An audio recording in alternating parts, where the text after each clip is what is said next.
దేశవ్యాప్తంగా సంచలనం రేపిన ధర్మస్థల సామూహిక ఖననంపై రోజుకో అంశం వెలుగులోకి వస్తుంది. కీలకంగా మారిన 13వ ప్రాంతంలో తవ్వకాలు మొదలయ్యాయి. ఇప్పటికే 12 చోట్ల కీలక సమాచారంతో పాటు డెడ్ బాడీలకు సంబంధించిన ఆధారాలను సిట్ అధికారులు సేకరించారు. 13వ ప్రాంతంలో ఎక్కువ మందిని పూడ్చిపెట్టినట్లు పారిశుద్ధ్య కార్మికుడు భీమా ఇప్పటికే సిట్ అధికారులకు సమాచారం ఇచ్చారు. ఇక్కడ కనీసం 10 మంది మృతదేహాలను పూడ్చినట్లు తెలిపారు. దీంతో ఈ ప్లేస్ లో తవ్వకాలపై టెన్షన్ వాతావరణం నెలకొంది.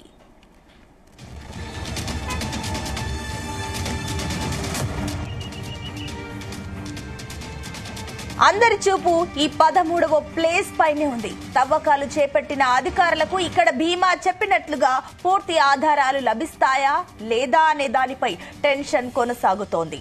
మరోవైపు ధర్మస్థల అంశంపై మరో కీలక విషయం వెలుగులోకి వచ్చింది. 2000 సంవత్సరం నుంచి 2015 మధ్య బెల్తంగుడి పోలీసులు అసహజ మరణాలను నమోదు చేసే రిజిస్టర్ నుంచి క్రమంగా పేర్లను తొలగించినట్లు తెలిసింది. 1998 నుంచి 2014 మధ్య ధర్మస్థలంలో అనేక మందిని ఖననం చేశానని పారిశుద్ధ్య కార్మికుడు పోలీసులకు ఫిర్యాదు చేయగా అదే సమయానికి సంబంధించిన డేటా మాయం కావడం సంచలనాత్మకమైంది.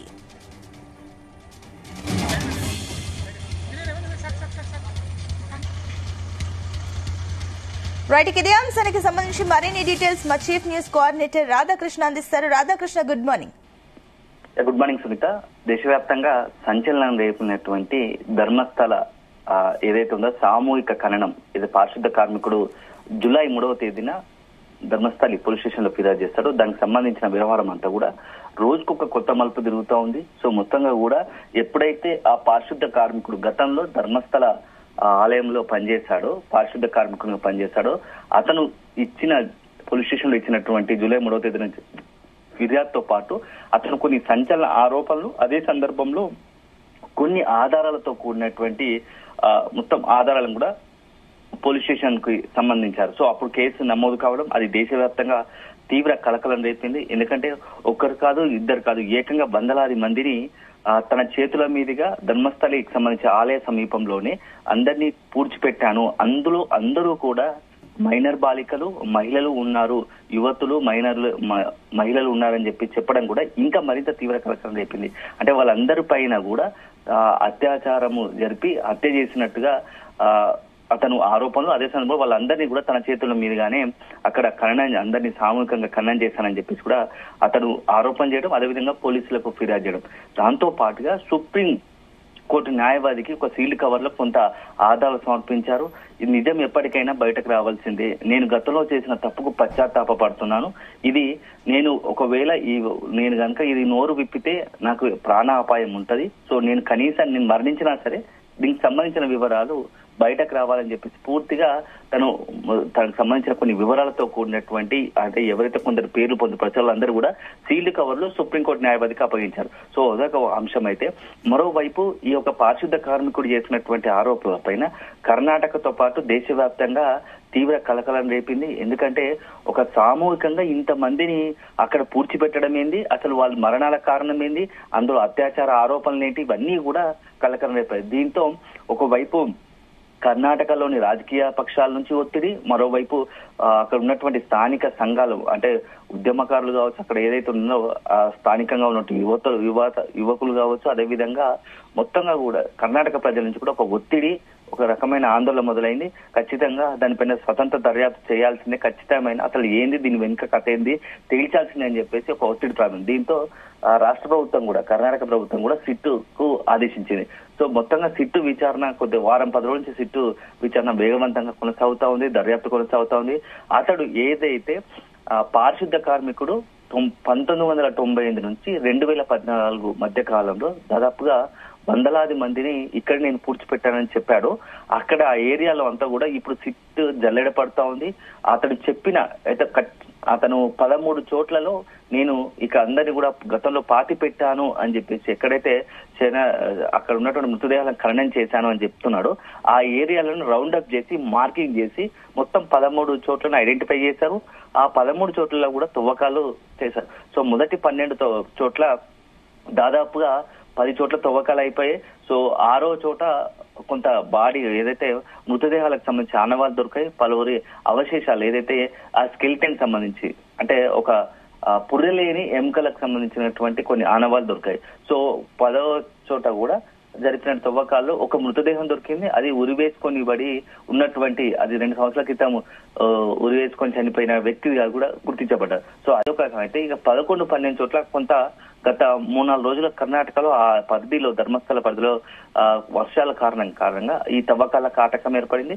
ఇక అన్నిటికన్నా చాలా ఇంపార్టెంట్ ప్రాధాన్యమైన చివరిదైన 13వ ప్లేస్ లో ఇది అత్యంత ఇక్కడే నేను ఎక్కువ మందిని ఖననం చేశానని చెప్పేసి పారిశుద్ధ్య కార్మికుడు చెప్పాడు. సో ఇప్పుడు 13వ చోట తవ్వకాలపైనే మొత్తం అందరూ కూడా ఆసక్తికరంగా ఎదురు చూస్తున్నారు.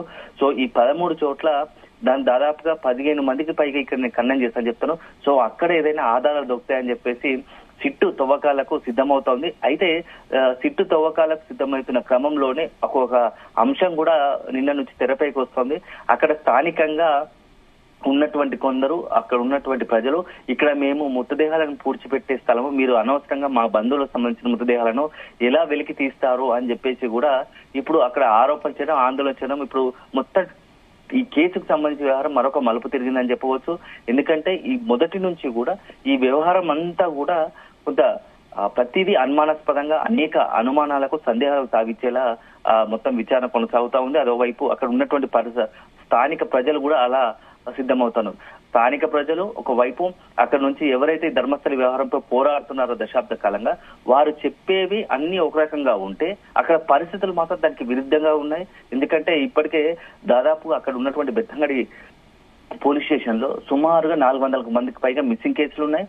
సో అదే సందర్భంలో కొన్ని అసహజ మరణాలు ఉన్నాయి. అయితే వీటికి సంబంధించి ఇటీవల కాలంలో జయంత్, కర్ణాటకకు సంబంధించినటువంటి జయంత్ అనే ఒక ఆర్టీఏ కార్యకర్త మొత్తం అసలు ఆ ధర్మస్థల సంబంధించి పరిధిలో ఆ చుట్టుపక్కల ఉన్నటువంటి 3-4 పోలీస్ స్టేషన్ పరిధిలో ఎంతమంది అసహజ మరణాలకు గురయ్యారు, వాళ్ళకు సంబంధించిన జాబితానివ్వండి. అదే సందర్భంలో 460 మంది మిస్సింగ్ అయ్యారు కదా, వాళ్ళకి సంబంధించినట్టు వివరాలు ఇవ్వండి అంటే అక్కడ కనీసం ఒక్క వివరాలు కూడా లేకుండా చేశారు. పోలీసులు ఆ వివరాలు ఇవ్వడానికి దక్కించారు. పోలీసు తమ వద్ద వివరాలు లేవని చెప్పారు. అంటే వివరాలను నమోదు చేయకపోవడంతో ఇది మరింత అనుమానాలకు తావిచ్చేలా కనపడుతుంది. సో మొత్తంగా కూడా ఈ వ్యవహారం మాత్రం ఇప్పట్లో ఒక కొలిక్కి వచ్చేలా లేదు. ఎందుకంటే ఎవరైతే పారిశుద్ధ కార్మికుడు ఉన్నాడో తను ఖచ్చితంగా చెప్తున్నాడు, తను నేను ఇచ్చిన వివరాలు కాదు, నేను చెప్తున్నా ఏవైతే నేను చేస్తున్న ఆరోపణలు దాన్ని నిరూపించడానికి నేను ఎలాంటి విచారణకైనా సిద్ధము, నా దగ్గర ఉన్న అన్ని ఆధారాలు ఇచ్చాను, నేను ఉన్నా పోయినా అంటే నాకు సంబంధించి నాకు ప్రాణహాని ఉంటది, అది నాకు తెలుసు, కానీ నిజం బయటపడాలనే ఒక ఉద్దేశంతోనే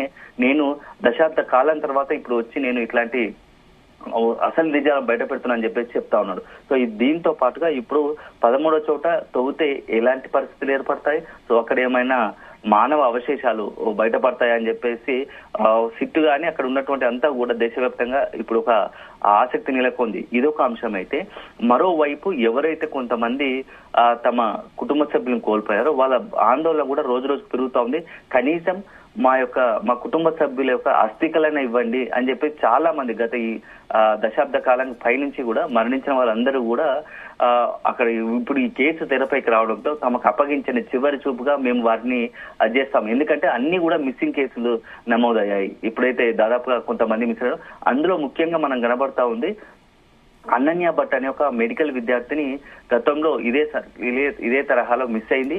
సో ఆమె పైన అత్యాచారం చేసి ఖననం చేసిన ఇప్పటి వరకు ఆమెకు సంబంధించిన వివరాలు ఏవి కూడా ఆ తల్లికి కూడా ఇవ్వలేదు. తల్లి దశాబ్ద కాలంగా పోరాడుతూ అలసిపోయింది. సో ఇటీవల తనకు సంబంధించినటువంటి కేసు వ్యవహారంతో న్యాయవాదిని ఏర్పాటు చేసుకొని అనన్య భట్ వాళ్ళ తల్లి సుజాత భట్ న్యాయవాదిని ఏర్పాటు చేసుకొని ప్రతిరోజు ప్రతినిత్యం కన్నీరు మున్నీరు అవుతుంది. సో తన ఒక్కగానొక్క కూతురు తనకున్న అన్ని ఆమె అనుకున్న క్రమంలో ఆమెను అత్యంత పాశవికంగా అత్యాచారం చేసి కనీసం డెడ్ బాడీ కూడా దొరకకుండా చేశారు.